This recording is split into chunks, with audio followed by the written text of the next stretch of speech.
for Riddler's Behind the Beats, taking you behind the scenes with your favorite artists. Shake it down. Hey, this is Alessia Cara, and you're listening to Riddler's Behind the Beats. Thank you, Alessia, for that intro. I'm DJ Riddler, and yes, she's going to be one of my guests on this episode of Riddler's Behind the Beats.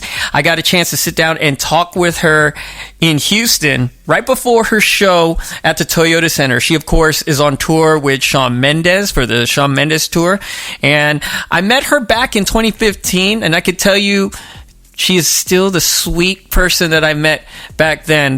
All the success, winning Grammys, winning all kinds of awards, hasn't really gotten to her head. That's just the feeling that I get. She's still that same down-to-earth person that I met back in 2015, and I can't wait to share that interview with you. But before we do, let's get into some music news. Lil Nas X, Old Town Road. You know that song that started out on TikTok last year in 2018 and then blew up once Billy Ray Cyrus got on the remix.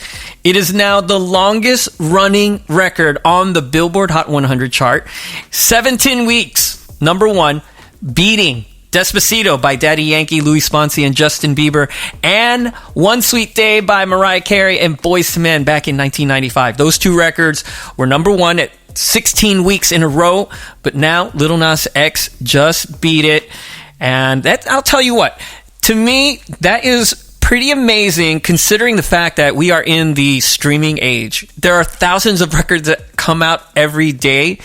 So for a single to even last more than 2 weeks, to me, is a big deal. Much less 17 weeks. Now, remixes have been a big part of the success to the song. You know, at first it was launched on TikTok, like I talked about in 2018, the original, and then it was followed by 4 official remixes with Billy Ray Cyrus, Diplo, Young Thug, and Mason Ramsey, and then now there's another remix with BTS called Seoul Town Road, not Old Town Road, Seoul Town Road, like Seoul, Korea. So this remix has given this record so much life globally that it's probably going to last maybe another week or so. Who knows? What I do know is Lil Nas X's 15 minutes of fame keeps getting extended for another 15 minutes. And what I'm talking about is, remember, his song came out 2018, last year. Got picked up on TikTok. That's when I first heard about it. You know, my kids, they were showing me the Old Town Road challenge. I actually did my own video of it. You can check it out on my TikTok. Just search DJ Riddler. And then, first controversy was country music took it off the country charts because they felt like it didn't have enough country elements. So what did he do? Got Billy Ray Cyrus on the remix. And that took that record, it just launched it into the stratosphere. And then once you thought that record was done, here he comes with another bombshell. He just keeps dropping other remixes that I talked about earlier. And even all formats, country music, pop music, the urban formats, they are embracing this kid. He is definitely just milking his 15 minutes of fame. He goes to the BET Awards. You know, he gets acknowledged there. And then the day after he drops a bombshell, he comes out as being gay. He just dominates the news cycle again. And then he drops his EP, and now it looks like that EP is starting to kind of take off a little bit. Panini, there's a video for that. And now this news, breaking the all-time consecutive number one on the Billboard Hot 100, 17 weeks in a row. So much props to Lil Nas X, and I can't wait to see what other bombs he plans on dropping on all of us. Now, speaking of streaming, if you thought streaming is just a fad, think again. Streaming numbers through the roof for Universal Music Group, generating $10 million daily. According to Music Business Worldwide, Universal Music Group just posted record profits. In that report, UMG generated $1.77 billion from streaming in the 6-month period to end of June this year. UMG overall recorded music revenue hit a record $2.93 billion, up 22.4%. Universal's biggest money-generating artist projects in the 6 months on its recorded music side were, in order, Billie Eilish, Ariana Grande, A Star Is Born original soundtrack, and here's something that caught my attention, King and Prince. If If you ever heard of King and Prince, they are a 6-member Japanese idol group. Speaking of Universal Music Group, Katy Perry, she's on Capitol Records, part of Universal Music Group, is back in the news. Multiple media sources are reporting that a jury has found that Katy Perry's 2013 hit Dark Horse improperly ripped off a 2009 Christian rap song, Joyful Noise, by Marcus Gray and 2 co-authors. So next up is the penalty phase, determining how much Perry and other defendants are going to owe, according to Yahoo News. The decision by a 9-member federal jury in a Los Angeles courtroom came 5 years after Marcus Gray and 2 co-authors first sued his attorney, claiming that the beat and instrumental line featured through nearly half of Dark Horse are subsequently similar to those of Joyful Noise. Perry and the song's co-authors include her producer, Dr. Luke, testified that none of them had heard of the song or even heard of Gray. In fact, they don't even listen to Christian music. However, Gray's attorneys only needed to demonstrate that the song Joyful Noise had wide dissemination. It had millions of plays on YouTube and Spotify, plus was nominated for a Grammy and could have been heard by Perry and her co-authors. Juries heard both songs played back-to-back in their entirety at the end of closing arguments this week before coming up with that decision. Now, I got a chance to listen to the two. You could look it up on YouTube, and I will say that the beat on Joyful Noise really does sound like Dark Horse. A lot of times, producers will change the actual sounds, like maybe change the synths, but you could definitely hear it. Just go look it up on YouTube. Just look for Flame featuring Lecrae, Joyful Noise, and obviously Katy Perry, Dark Horse, and you judge for yourself. Now, after hearing both, I kind of agree with the jurors on this one. So in this instance, I do think there is some copyright infringement on this case. Coming up next, Riddler's Behind the Beats. Okay, check this out. DJ Riddler, we are behind the beats with Alessia Cara. Welcome back. It's good to see you. Good to see you. Let's go right into the music. Now, you have a new EP coming out. Can you just share a little bit about it? I know you have a new single. A new single, Ready. Yes, it's called Ready. The EP comes out September 6th. It's called This Summer. And it's just a few songs that I wrote this summer. Obviously, that's why I called it This Summer. Now, I saw that you wrote Ready in the shower. I did. I did. Were you on the road, or were you at home? Or yeah, I was actually on the road when I wrote it. And yeah, I was in the shower, and I came up with like the concept of it and a few melody ideas. So then I quickly ran out of the shower, got changed, and then went back into the shower and sat in the shower again. So this must have been a long shower. Yeah, I know. But then I got my guitar. Obviously, when the water was not running, I got my guitar, and then I sat in the shower for the rest of the night and just wrote the song. Now, I also read too that on this EP, no co-writers, all you. All me, yeah. So what have you gotten from that experience doing this all on your own? What have you learned about yourself with this EP compared to like stuff from the past? Well, I think when you write on your own, you kind of have to get super deep with yourself, because obviously you're you, so you know exactly how you're feeling. And for me, like when I'm writing alone, I'm able to get even deeper than I would if I were writing with someone else, because I'm not as shy, because it's just me.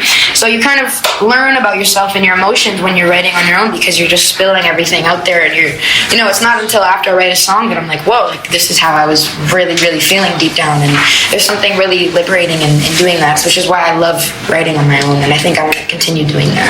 Now, without having any co-writers, do you like this experience more or less? I mean, I loved both, because collaborating with people is great as well, but I think it's just a little bit more fulfilling and satisfying when you end up when you end up with a song once you wrote it yourself, because it's like a challenge to do it on your own, because there's nobody to rely on. So for me, I always feel way more fulfilled when I put out a song that I did totally on my own, because I just feel a little bit more prouder of it. And seeing people sing your lyrics back to you when every lyric is from you just makes it that much more like beautiful to me. So I think it's more heartfelt when it comes to All For Me, but I mean, both are super fun.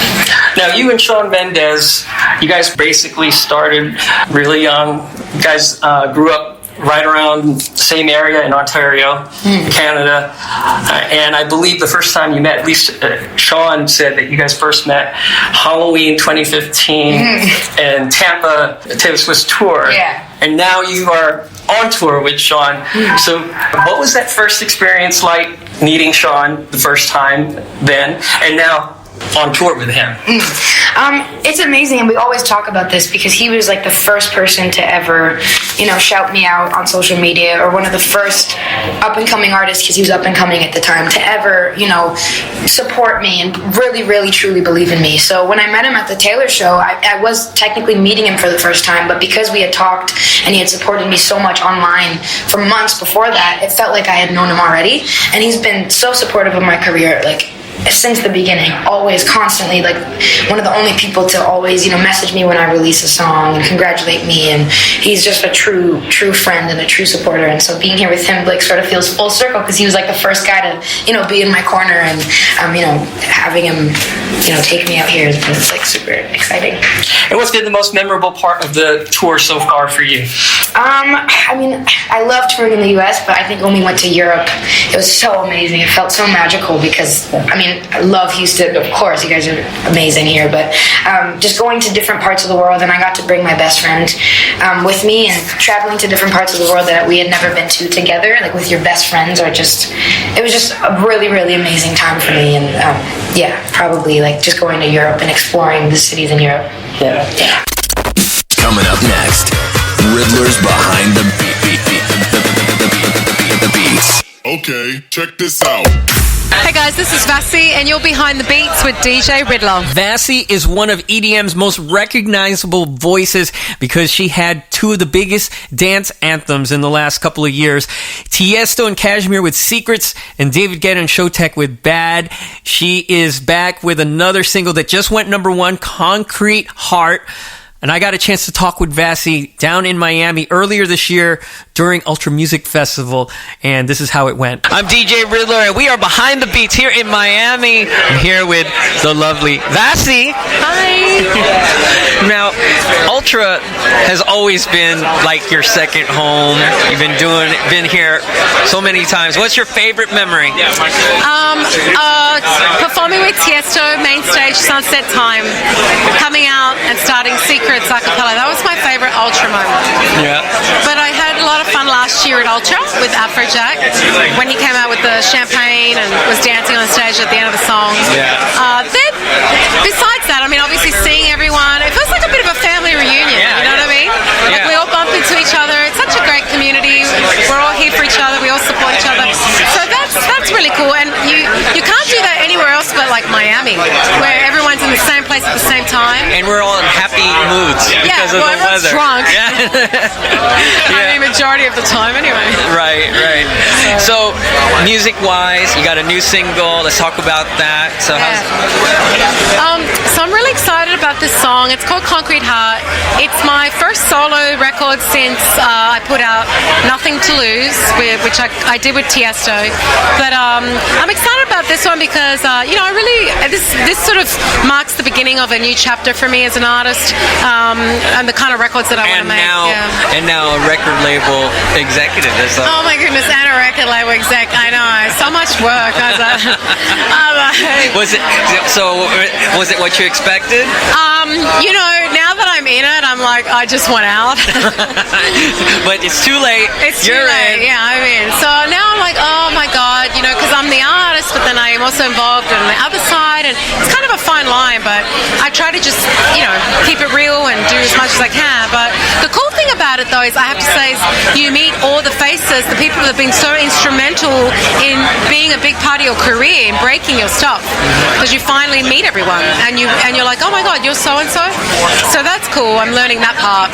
But yeah, the new song I'm excited about because these are the kind of records that I've been dying to make for a while. So Concrete Heart, it's a song about love. It's about everyone can relate to it. We all want to love, but love without getting hurt. And it's something that a lot of people can relate to, being vulnerable and all that stuff. So yeah, and obviously the remixes they got shipped out. yeah, so the remixes I'm really excited about. We have some dope remixes, and remixes are a really important part of the process, and I think everyone can acknowledge that in the dance community. Remixes are like the backbone of the dance business. I mean, they really help to break records, because like Concrete Heart right now is getting played across the board on top 40. Yeah, and it's been going great I so know. far. How does that make you feel? I'm excited about it for me because this is a big deal. Like I'm crossing over into a top 40 format, and I haven't had that before, So for me, this is really exciting. But also to have like people come up to me, program directors from other stations and mix show guys, and say like, I'm playing your record. It's just so awesome. I mean, I'm really happy about it. This journey has been awesome. I've been following you for some time, and we actually got to work together. On the last single. Yeah. So thank you for that. That was such an awesome experience. It was such an honor to have you work on that with me. You got to do another one. I'd love to. And you've been a big part of breaking my career and a lot of other artists too. Thank you. Which I thank you so much. I'm serious. Because this year I think I'm going to definitely focus more on my original stuff and original sound. So maybe we should do a Riddler Vassy song. I have to say it's really rewarding. Like I love my collaborations, and I'm going to do more of them. But I got really overwhelmed there for a while because after the Getter and the Tiesto record, I got hit up by so many DJs, and I just really wanted to make what I wanted to make for now, and just do records that I'm proud to make. So are we going to see an EP maybe in the works? Yeah. Solo? Yeah, it's happening. I think for now I have a few records I want to keep knocking out, Vassy records, solo records, and then a couple other collabs, and then I think an EP/album is the next thing. Yeah. That was Australian singer-songwriter Vassy, and it's also going to be the end of this podcast. So make sure you're subscribing to it. If you haven't subscribed to the podcast yet, make sure you hit that little subscribe button. You could catch me on iTunes, Google Play, Spotify, SoundCloud, wherever podcasts are heard. Make sure you're hitting that subscribe button. And if you have any suggestions or just want to send me a message, hit me up on social media, Facebook, Twitter, Instagram at DJ Riddler. Also check out my website at djriddler.com. If you're into EDM music, I have another podcast called Riddler's Revolution, and I'll see you next time on Riddler's Behind the Beats.